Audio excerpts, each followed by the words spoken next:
जय श्री कृष्णा, राधे राधे। आज हम आप सभी को पितृपक्ष की महान कथा सुनाने जा रहे हैं।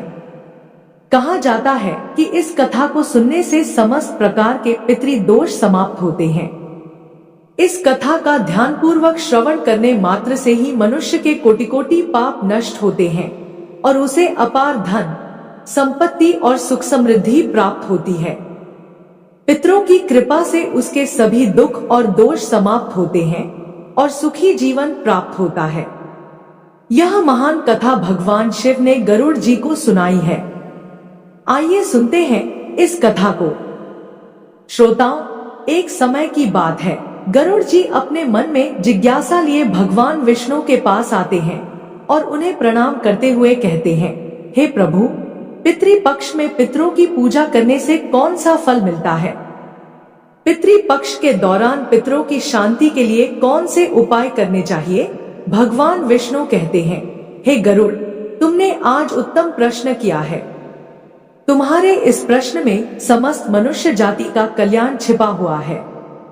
जो मनुष्य अपने पितरों को संतुष्ट करता है, उसके समस्त दोष और दुख समाप्त होते हैं। पितरों की पूजा करने से मनुष्य को अपने पूर्वजों का आशीर्वाद प्राप्त होता है। इस विषय में एक अप्सरा और ऋषि की प्राचीन कथा कही जाती है, जो मैं आज तुम्हें सुनाता हूँ। इस कथा को श्रवण करने से तुम्हें तुम्हारे सभी प्रश्नों के उत्तर मिल जाएंगे। इसलिए हे गरुड़, तुम इस कथा को ध्यान से सुनो। इस कथा को जो भी सुनता है, उसके समस्त प्रकार के पितृदोषों का नाश होता है। जो भी इस कथा को सुनता है और सुनाता है, उसके ऊपर पितरों की कृपा सदैव बनी रहती है। गरुड़ जी कहते हैं, हे प्रभु, आपके मुख से इस कथा को सुनने के लिए मैं उत्सुक हूँ। कृपया आप मुझे वह कथा सुनाइए। मैं इस कथा का प्रचार अवश्य करूंगा। फिर भगवान विष्णु गरुड़ जी को पितृपक्ष की कथा सुनाने लगते हैं। इसलिए तो श्रोताओं, आप भी इस कथा को ध्यानपूर्वक पूरा जरूर सुनें। इस कथा के श्रवण मात्र से मनुष्य के सभी पाप और दोष नष्ट होते हैं। उसे पितृदोष से मुक्ति मिलती है, सभी कर्ज उतर जाते हैं, धन, धान्य, संपत्ति की प्राप्ति होती है तथा सुंदर, गुणवान पत्नी की प्राप्ति निश्चित होती है। संतानहीन को संतान प्रदान करने वाली यह कथा अत्यंत महान है। पितृपक्ष के दौरान इस कथा का श्रवण प्रत्येक मनुष्य को करना चाहिए। इस श्रवण करने से पितर देव प्रसन्न होते हैं और वरदान देते हैं। भगवान विष्णु कहते हैं, हे गरुड़, प्राचीन काल की बात है। रुचि नामक एक राजा थे, जो संसार के माया मोह को छोड़कर निर्भय होकर ब्रह्मचर्य का पालन करते हुए निरहंकार भाव से पृथ्वी पर विचरण करने लगे। उन्होंने संसार की सभी खुशियों और भोगों का त्याग कर दिया था। उन्होंने घर में रहना भी छोड़ दिया था। वे एक बार ही भोजन करते थे और वन में भटकते रहते थे। उन्हें ऐसा वैराग्य धारण किए हुए देखकर उनके समस्त पितृगण अत्यंत दुखी हो गए। अपने वंशज को इस प्रकार से वंश को नष्ट करता हुआ देखकर उन्हें भय लगने लगा। उन्होंने सोचा कि वे स्वयं चलकर अपने वंशज से मिलेंगे और उसे वैराग्य का त्याग करने के लिए कहेंगे। फिर एक दिन जब ऋषि रुचि ध्यान मग्न होकर तपस्या कर रहे थे, उसी समय उनके समस्त पितृगण उस स्थान पर प्रकट हुए। जब ऋषि रुचि ने अपनी आंखें खोली, तो उन्होंने 4 दिव्य आत्माओं को अपने सामने खड़ा देखा। उन्हें देखकर वे आश्चर्यचकित हो गए और उन्हें प्रणाम करते हुए कहने लगे, हे महान आत्माओं, आप कौन हैं और किस कारण से आप मुझे दर्शन देने के लिए पधारे हैं? वे सभी दिव्य आत्माएं कहने लगी, हे वत्स, हम तुम्हारे पूर्वज हैं और हम तुम्हारे इस वैराग्यपूर्ण आचरण से अत्यंत दुखी हैं। इसीलिए तुमसे मिलने के लिए आए हैं। ऋषि रुचि ने उन्हें नमस्कार करते हुए आदर पूर्वक पूछा, हे पितृगण, आप सभी के दर्शन करके मैं कृतार्थ हो गया, किंतु आप मेरे आचरण से दुखी क्यों हैं? कृपया मुझे विस्तार से बताइए। मुझसे ऐसी कौन सी भूल हो गई है जो मेरे पूर्वज मुझसे असंतुष्ट और दुखी हैं? तब वे सभी पितृगण कहने लगे, हे वत्स, तुमने किस कारण से विवाह नहीं किया? विवाह स्वर्ग और मोक्ष प्राप्ति का उत्तम मार्ग है। गृहस्थ आश्रम के बिना मनुष्य को शाश्वत बंधन होता है। गृहस्थ में रहकर मनुष्य देवताओं, पितरों, ऋषियों और याचकों की पूजा करके उत्तम लोकों को प्राप्त करता है। वह देवताओं को स्वाहा और पितरों को स्वधा शब्द के उच्चारण से तथा द्वार पर आए अतिथियों और याचकों को दान देकर संतुष्ट करता है।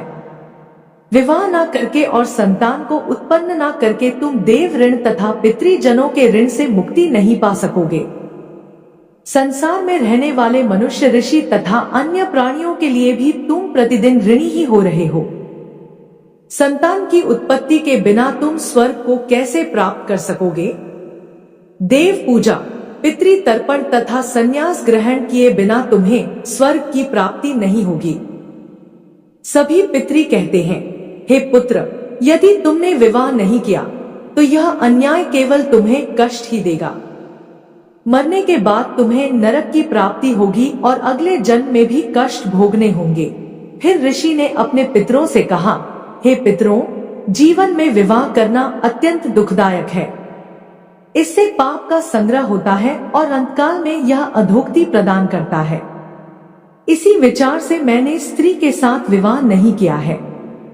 स्त्री संग परिग्रहण करने से मुक्ति नहीं मिलती। जो व्यक्ति अविवाहित रहकर प्रतिदिन विद्या ग्रहण करता है और ज्ञान के अमृत से अपनी आत्मा को निर्मल करता है, वह मेरे लिए श्रेष्ठ है। विद्वानों ने अनेक प्रकार के सांसारिक कर्मों का वर्णन किया है।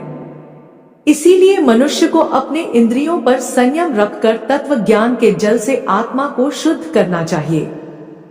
फिर पितरों ने कहा, हे वत्स, इंद्रियों को वश में रखकर ज्ञान के द्वारा आत्मा को निर्मल करना चाहिए। तुम्हारा यह कथन उचित ही है, किंतु यह कल्याण का मार्ग नहीं है जिस पर तुम चल रहे हो। यज्ञ, तप और दान के द्वारा अपने अमंगल को दूर करते हुए फल प्राप्ति की कामना रहित जो शुभ और अशुभ कर्म है, वे बंधन के कारण नहीं होते। जो पूर्व का कर्म है वह भोग से नष्ट होता है। पूर्व जन्म का जो पुण्य कर्म है वह सुख दुख को भोगने से निरंतर नष्ट होता रहता है। फिर ऋषि रुचि ने कहा, हे पितामह, वेदों में कर्म मार्ग के प्रतिपादन द्वारा अविद्या और माया की पुष्टि की गई है। इसीलिए आप मुझे विवाह करने के लिए क्यों प्रेरित कर रहे हैं? विवाह करके मेरा अनिष्ट ही हो जाएगा। पितरों ने कहा, हे वत्स, कर्म द्वारा जो कुछ भी किया जाता है वह अविद्या है, यह सत्य है। किंतु विद्या प्राप्त करना भी एक प्रकार का कर्म है। शास्त्रों में जो विहित कर्म है, सज्जन पुरुष उनका उल्लंघन नहीं करते। उन्हें उसी से मोक्ष की प्राप्ति होती है। शास्त्रों में पुरुष को विवाह करने की आज्ञा दी गई है। विवाह न करने पर पुरुष को मुक्ति नहीं मिलती। संतान के बिना उसे मोक्ष नहीं मिलता। संतान के द्वारा किए गए श्राद्ध कर्म से ही उसे मोक्ष मिलता है। इसलिए हे पुत्र, तुम विधिपूर्वक विवाह करो। विवाह न करने से तुम्हारे सभी कर्म भी नष्ट हो जाएंगे और तुम विफलताओं को ही प्राप्त करोगे। यदि हमारा वंश नष्ट हो जाएगा तो हमारी आत्माएं अतृप्त ही रहेंगी। विवाह करके संतान उत्पन्न करके ही तुम अपने पितरों को संतुष्ट कर सकते हो। भगवान विष्णु कहते हैं, हे गरुड़, इस प्रकार से अपने पितरों के वचन सुनकर ऋषि रुचि को बड़ी ग्लानि हुई। उन्होंने विवाह करने का निश्चय किया। फिर ऋषि रुचि ने अपने पितरों से कहा, हे पितृगण, अब तो मैं बूढ़ा हो गया हूँ, कौन मुझे अपनी कन्या प्रदान करेगा? वैसे भी मुझ जैसे वृद्ध व्यक्ति के लिए विवाह करना अत्यंत कष्ट साध्य है। फिर पितरों ने कहा, हे वत्स, यदि तुम हमारे वचनों का पालन नहीं करोगे तो निश्चित ही हम सभी पितरों का पतन हो जाएगा और तुम्हारी अधोगति हो जाएगी। इतना कहकर सभी पितृगण अदृश्य हो गए। भगवान विष्णु कहते हैं, हे गरुड़, पितरों के द्वारा ऐसे वाक्य सुनकर ऋषि रुचि मन ही मन अत्यधिक व्याकुल हो उठे। अपने पितरों की मुक्ति के लिए विवाह करने का विचार करते हुए वे कन्या की खोज में पृथ्वी लोक पर विचरण करने लगे, किंतु उन्हें कहीं भी कन्या की प्राप्ति नहीं हो सकी। अपने पितरों के वचनों को बार बार मन में सोचते हुए वे चिंताग्रस्त होकर सोचने लगे, मैं क्या करूं, कहां जाऊं? मेरे पितृगणों को मुक्ति दिलाने के लिए कौन सी स्त्री मुझसे विवाह करेगी? इस प्रकार देर तक विचार करने के बाद ऋषि रुचि ने ब्रह्मा देव की तपस्या करना शुरू कर दिया। ऋषि रुचि ने 100 वर्षों तक एक वन में घोर तपस्या की। तत्पश्चात जगतपिता ब्रह्मा ने उन्हें दर्शन दिया और कहा, हे रुचि, मैं तुम्हारी तपस्या से प्रसन्न हूं। तुम्हारी जो भी अभिलाषा है उसे प्रकट करो, मैं अवश्य पूर्ण करूंगा। तब ऋषि रुचि ने ब्रह्मा देव को प्रणाम किया और कहा, हे परमपिता, मेरे पितरों ने मुझे संतान उत्पन्न करने के लिए कहा है, किंतु इस समय मुझे विवाह के लिए कोई कन्या दिखाई नहीं पड़ रही है। इसीलिए कृपया आप मुझे कन्या प्रदान करें, जिससे विवाह करके मैं संतान प्राप्त कर सकूं। इस पर ब्रह्मा देव ने कहा, हे विप्र, तुम संसार के प्रजापति हो जाओगे। तुम्हारे द्वारा प्रजा की सृष्टि होगी। तुम्हारे पितरों ने कहा है कि तुम्हें स्त्री से विवाह करना चाहिए। इस अभिलाषा को मन में रखते हुए तुम्हें पितरों की पूजा करनी चाहिए। वे प्रसन्न होकर तुम्हारी इस कामना को पूर्ण करेंगे और तुम्हें उत्तम स्त्री की प्राप्ति होगी। इस प्रकार कहकर ब्रह्मा देव अंतर्ध्यान हो गए। ब्रह्मा जी के वचन सुनकर ऋषि रुचि ने पुनः अपने पितरों को प्रसन्न करने का निश्चय किया। फिर ऋषि रुचि नदी के तट पर पहुंचे और एकांत में उन्होंने अपने पितरों का तर्पण करके उन्हें संतृप्त किया। तत्पश्चात एकाग्र चित्त होकर वे भक्ति पूर्वक अपने पितरों की स्तुति करने लगे। भगवान विष्णु कहते हैं, हे गरुड़, ऋषि रुचि ने अपने पितरों के लिए जो स्तुति की उसे प्रत्येक मनुष्य को ध्यान से सुनना चाहिए। यह स्तुति सब दुख और दोषों को नष्ट करने वाली है। जो केवल एक बार इस स्तुति को सुनता है उसके अनेक पाप नष्ट होते हैं और उसे पितरों का आशीर्वाद प्राप्त होता है। इसलिए तुम इस स्तुति को ध्यान से सुनो, तभी यह कथा सुनने का फल तुम्हें प्राप्त होगा। महात्मा रुचि इस प्रकार स्तुति करने लगे। जो अधिदेवता के रूप में विद्यमान रहते हैं और जो श्राद्ध के अवसर पर देवताओं से स्वधा द्वारा तृप्त किए जाते हैं, उन सभी पितृगणों को मैं नमस्कार करता हूँ। स्वर्ग में अवस्थित महर्षिगण भुक्ति मुक्ति की कामना से मानसिक श्राद्ध द्वारा जिन्हें भक्ति पूर्वक तृप्त करते हैं, उन सभी पितरों को मैं प्रणाम करता हूँ। अग्नि, स्वात, वर्षद, आज्य और सोमपति गण वे सभी इस श्राद्ध में मेरे द्वारा संतृप्त होकर तृप्ति को प्राप्त करें। अग्नि स्वात पितरी मेरी पूर्व दिशा की रक्षा करें। वर्षद नामक पितृगण सर्वदा मेरी दक्षिण दिशा की रक्षा करें। आज्ञ पितृजन पश्चिम दिशा की तथा सोम पितृगण उत्तर दिशा की रक्षा करें। यह समस्त पितृजन राक्षस, भूत, पिशाच और असुर गणों के कारण उत्पन्न दोषों से नित्य सब प्रकार से हमारी रक्षा करें। विश्व भुक आराध्य, धर्म, धान्य, शुभानंद, भूति द भूति कृत और भूति नामक जो पितरों के 9 गण हैं, तथा कल्याण और कलद्राश्रय कलता हेतु और अनघ नामक जो पितरों के 6 गण कहे गए हैं, और वरेण्य, वरद, तुष्टि, पुष्टि, विश्वपात और धाता नाम से विख्यात ये 7 गण, तथा पितृगणों के पाप विनाशक जो महान महात्मा, महित, महिमावान और महाबल नाम से प्रसिद्ध ये 5 गण हैं, उन गणों के ही 7 सुखद धर्म दुरई अत्यंत प्रसन्न हो गए।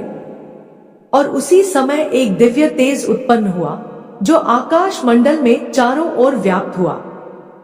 संपूर्ण विश्व को अपने तेज से आच्छादित करने वाली उस रोशनी को देखकर ऋषि रुचि अपने घुटने पर बैठकर फिर से पितरों की स्तुति करने लगे। रुचि की स्तुति सुनकर पितृगण अत्यंत प्रसन्न हुए और वे उनके सामने प्रकट हुए। रुचि ने पुष्प, गंध और अनुले पदार्थों का उन्हें निवेदन किया था। वे सभी पितर उन्हीं को धारण करके उनके सामने प्रकट हुए। रुचि ने भक्ति पूर्वक हाथ जोड़कर अपने पितरों को प्रणाम किया और निवेदन किया। प्रसन्न होकर पितरों ने कहा, हे पुत्र, तुम्हारी इस स्तुति से हम अत्यंत प्रसन्न हैं। इसीलिए अब तुम्हारी जो भी कामना हो वह निसंकोच होकर कहो। फिर नतमस्तक होकर रुचि ने पितरों से कहा, हे पितृदेव, ब्रह्मदेव ने सृष्टि की रक्षा करने के लिए मुझे प्रजापति बनाया है, इसीलिए मैं आप संतान उत्पन्न करने में समर्थ गुणवान चरित्रवान पत्नी की कामना करता हूँ। फिर पितरों ने कहा, हे वत्स, इसी स्थान पर अभी इसी क्षण तुम्हें उत्तम मनोरमा पत्नी की प्राप्ति होगी और उसी से तुम्हें पुत्र होगा। हे रुचि, वह पुत्र बुद्धिमान और बलशाली होकर रोच नाम से तीनों लोकों में ख्याति प्राप्त करेगा। उसके भी अतिशय बलवान, महापराक्रमी, महात्मा और पृथ्वी का पालन करने वाले बहुत से पुत्र होंगे। कहकर समस्त पितृगण ऋषि रुचि को आशीर्वाद देकर उस स्थान से अंतर्ध्यान हो गए। पितरों के अंतर्ध्यान होते ही पितरों की कृपा से उसी समय उस नदी के मध्य से ही रुचि के समीप ब्रह्मलोचा नामक मन को प्रिय लगने वाली सुंदर श्रेष्ठ एक अप्सरा प्रकट हुई। उस श्रेष्ठ अप्सरा ने मधुर वाणी में महात्मा रुचि से कहा, हे तपस्वी, श्रेष्ठ वरुण के पुत्र महर्षि पुष्कर द्वारा मेरी एक अतिशय सुंदर कन्या उत्पन्न हुई है। मैं उस सुंदर रूप वाली मानिनी नामक कन्या को भार्या के रूप में आपको प्रदान करती हूँ। आप इससे विवाह करें। इस कन्या से आपको अतिशय बुद्धिमान मनु नाम का पुत्र होगा। फिर प्रजापति रुचि ने उस अप्सरा कन्या से विवाह किया। भगवान विष्णु कहते हैं, हे गरुड़, इस प्रकार से ऋषि रुचि ने अपने पितरों को प्रसन्न करके विवाह के लिए कन्या प्राप्त की और अपने वंश को आगे बढ़ाया। फिर गरुड़ जी ने कहा, हे प्रभु, मुझे पितरों को प्रसन्न करने का तरीका विस्तार से बताएं। भगवान विष्णु ने गरुड़ जी से कहा कि पितरों को प्रसन्न करने के लिए कुछ विशेष अनुष्ठान, तर्पण और धार्मिक कार्यों का पालन करना आवश्यक होता है। आइए जानते हैं उन महत्वपूर्ण उपायों के बारे में। पितरों को प्रसन्न करने का सबसे पहला और मुख्य उपाय तर्पण है। तर्पण का अर्थ है जल अर्पण करना। पितृपक्ष के दौरान पवित्र जल को हाथ में लेकर पितरों का आह्वान करते हुए उन्हें जल अर्पण करना चाहिए। तर्पण में काले तिल, जल, दूध और कुश का उपयोग किया जाता है। यह कार्य पवित्र मन और श्रद्धा से करना चाहिए, जिससे पितृगण तृप्त होकर प्रसन्न होते हैं। तर्पण करते समय एयुएम पितृभ्य स्वधा मंत्र का उच्चारण करना चाहिए, जिससे पितृ संतुष्ट होते हैं और आशीर्वाद प्रदान करते हैं। भगवान विष्णु कहते हैं, श्राद्ध कर्म पितरों की तृप्ति के लिए एक महत्वपूर्ण अनुष्ठान है। इसमें पितरों के निमित्त भोजन, फल और वस्त्र अर्पण किए जाते हैं। श्राद्ध कर्म करने वाले व्यक्ति को ब्राह्मणों को भोजन कराना चाहिए और उन्हें वस्त्र एवं दक्षिणा देकर आशीर्वाद लेना चाहिए। श्राद्ध के दिन विशेष रूप से सात्विक भोजन बनाना चाहिए, जिसमें खीर, पूड़ी, सब्जी और अन्य पौष्टिक एवं ताजे खाद्य पदार्थ शामिल हो। इस भोजन को पवित्रता के साथ पितरों के निमित्त अर्पण किया जाता है। तीसरा उपाय भगवान विष्णु ने बताया कि गाय, ब्राह्मण और अन्य जीवों को भोजन कराना पितरों को प्रसन्न करने के लिए अत्यंत शुभ माना जाता है। इन्हें भोजन अर्पण करने से पितृ तृप्त होते हैं और प्रसन्न होकर आशीर्वाद देते हैं। विशेष रूप से श्राद्ध के दिन गाय को हरी घास और रोटी खिलाना और कौवे को चावल व खीर खिलाना शुभ माना जाता है। इन कार्यों को करने से पितरों की कृपा प्राप्त होती है और पितृ दोष से मुक्ति मिलती है। भगवान विष्णु कहते हैं, पीपल और तुलसी के वृक्ष की पूजा करना पितरों को प्रसन्न करने का महत्वपूर्ण उपाय है। पीपल का वृक्ष पितृगणों का निवास स्थान माना जाता है और तुलसी का पौधा देवी लक्ष्मी का प्रतीक होता है। श्राद्ध के दिन पीपल और तुलसी की पूजा करके पितरों को तृप्त किया जाता है। पीपल के वृक्ष के नीचे दीप जलाने से पितृगण प्रसन्न होते हैं और परिवार को सुख समृद्धि का आशीर्वाद देते हैं। भगवान विष्णु ने गरुड़ जी को बताया कि जो व्यक्ति पितृ दोष से पीड़ित होता है, उसे गया जी या अन्य पवित्र तीर्थ स्थलों पर जाकर पिंड दान करना चाहिए। गया जी में पिंड दान करने से पितृ संतुष्ट होकर मोक्ष प्राप्त करते हैं और वंशों को आशीर्वाद देते हैं। पिंड दान के समय काले तिल, कुश और चावल का उपयोग करके पितरों को अर्पण करना चाहिए। यह प्रक्रिया पितरों को तृप्त करती है और उनकी आत्मा को शांति प्रदान करती है। भगवान विष्णु कहते हैं, पितरों को प्रसन्न करने के लिए व्यक्ति को श्राद्ध पक्ष के दौरान व्रत रखना चाहिए। इस समय सात्विक आहार ग्रहण करना चाहिए और ब्रह्मचर्य का पालन करना चाहिए। भगवान विष्णु ने गरुड़ जी से कहा कि श्राद्ध पक्ष में मांस, मदिरा और तामसिक आहार का सेवन नहीं करना चाहिए। व्रत के दौरान भगवान विष्णु, शिव और देवी लक्ष्मी की आराधना करनी चाहिए। इससे पितरों की आत्मा को शांति मिलती है और वे प्रसन्न होकर आशीर्वाद प्रदान करते हैं।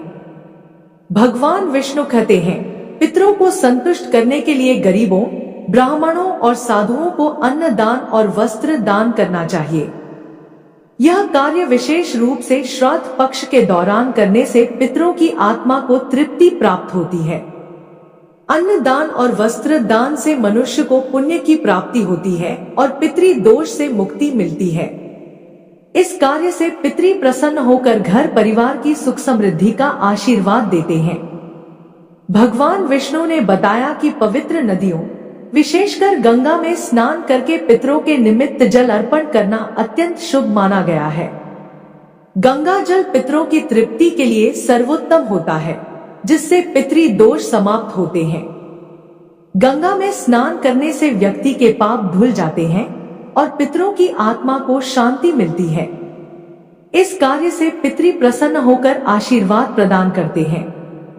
भगवान विष्णु कहते हैं, पितरों को प्रसन्न करने के लिए सत्संग में शामिल होना और पवित्र ग्रंथों जैसे भगवत गीता का पाठ करना अत्यंत लाभकारी माना जाता है।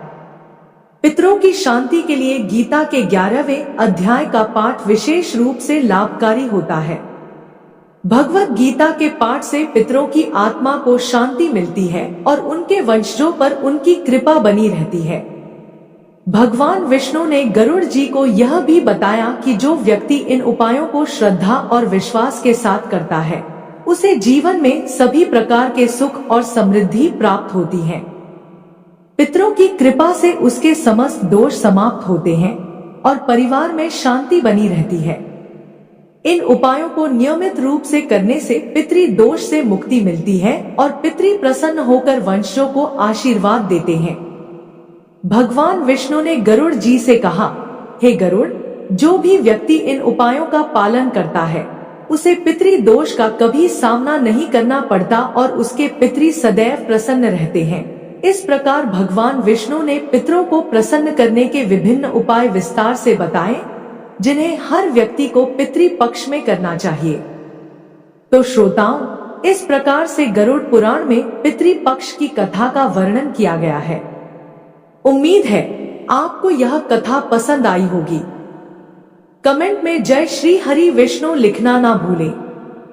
यदि यह वीडियो अच्छा लगा तो लाइक करें और परिवार के साथ शेयर करें। हर हर महादेव।